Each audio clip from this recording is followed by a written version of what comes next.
Assalamualaikum warahmatullahi wabarakatuh. Perkenalkan, saya Nike Susanti dengan NIM 877604307. Di sini saya akan melaksanakan observasi anak dengan hambatan pendengaran pada kelas 2. Mata kuliah pendengaran anak berkebutuhan khusus. Sekian.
dalam gerak tari. Nah, jadi ini judul pembelajaran kita hari ini. Kita membahas masalah level dan ruang gerak tari. Apa pelajaran kita hari ini? Nah, kita membahas masalah level dan ruang dalam gerak tari. Silakan lihat ke papan tulis. Jadi di level dan ruang dalam gerak tari ini akan kita bahas satu persatu. Mulai dari level, selanjutnya tentang gerak yang ada di dalam gerak tari. Ya, sebelum kita memasuki pembelajaran, silakan keluarkan terlebih dahulu bukunya.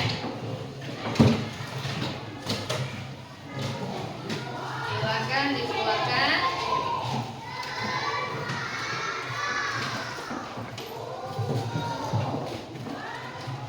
Sudah? Kalau sudah, balik lagi ke sini hadapannya. Tekuk fokus. Melihat, mendengar, berpikir, fokus. Nah, berarti hadap ke depan. Oke? Kita lanjut. Jadi di sini sebelum memasuki apa itu level, kita harus tahu dulu apa arti menari, ya. Jadi menari nanti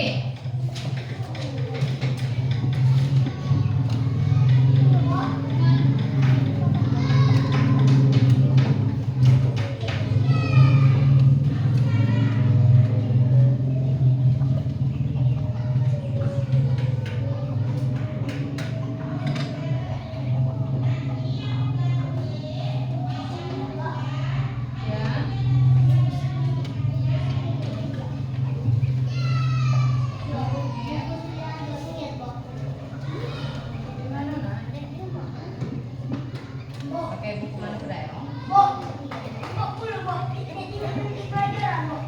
No.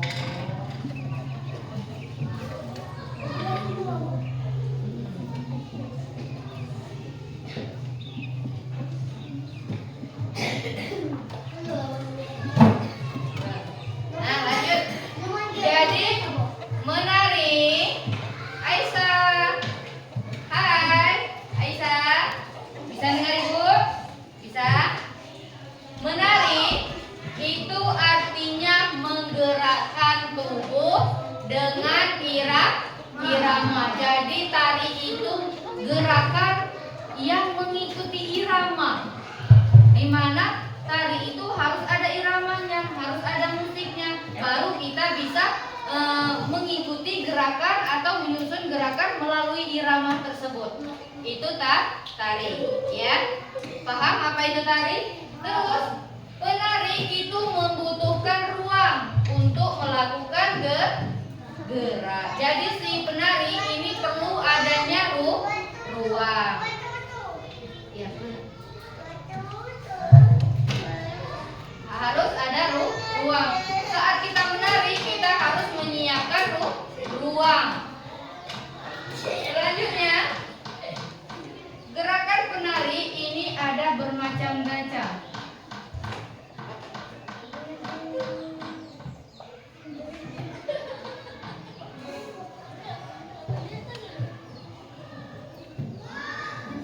Nah, gerakan penari itu bermacam-macam. Sekarang kita lanjut yang pertama apa kita tahu dulu. Penari membutuhkan ruang untuk melakukan gerak. Gerakan penari itu bermacam-macam. Kita masuk dengan level. Kita harus tahu dulu apa itu level yang ada pada buku tadi.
Baik, terima kasih sebelumnya kepada Ibu yang telah mengizinkan saya mengamati di saat jam pelajaran Ibu di kelas tadi.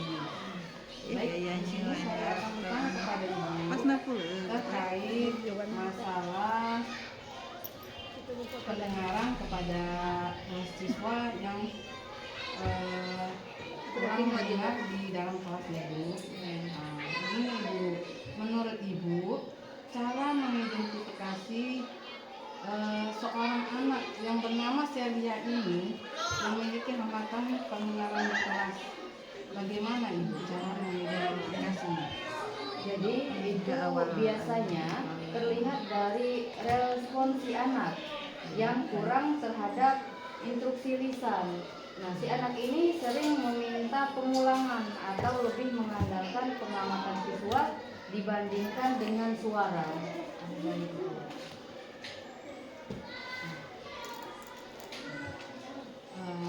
Terus Ibu, apa sajakah tantangan yang dihadapi saat Ibu mengajar kepada anak dengan hambatan pendengaran ini, Ibu?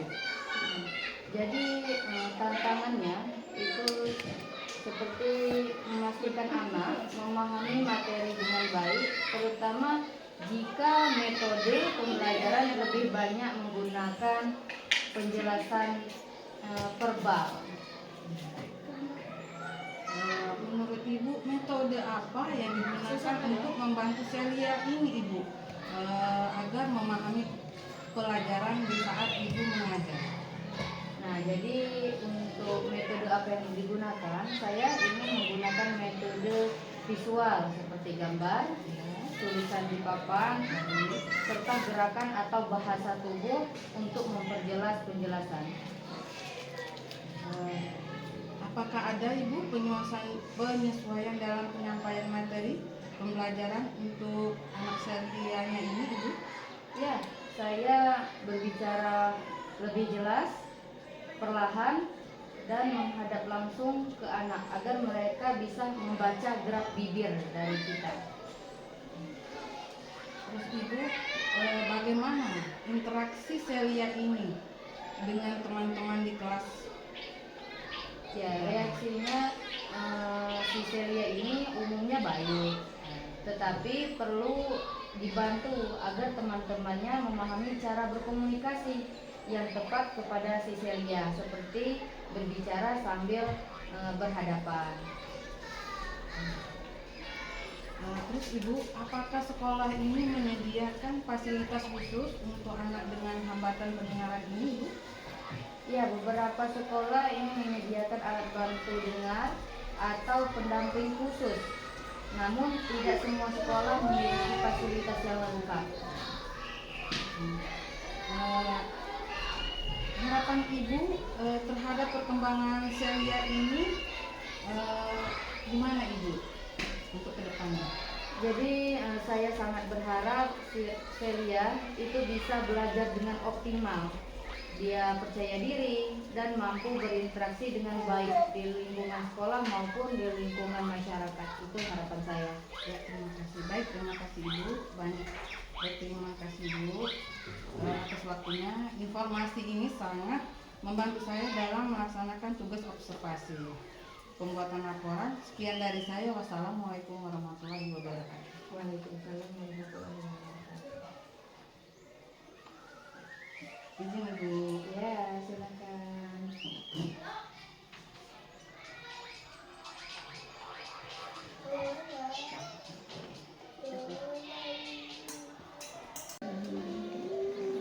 Assalamualaikum Ibu. Waalaikumsalam. Pagi. Ya. Perkenalkan Ibu, saya Nika Susanti. Saya mahasiswa dari Universitas Terbuka yang akan melaksanakan observasi terkait anak dengan hambatan pendengaran di kelas Ibu. Apakah boleh saya mengamati proses pembelajaran Ibu di kelas saat ini? Iya, sangat boleh. Baik Ibu, terima kasih. Selamat menyaksikan. Iya, iya.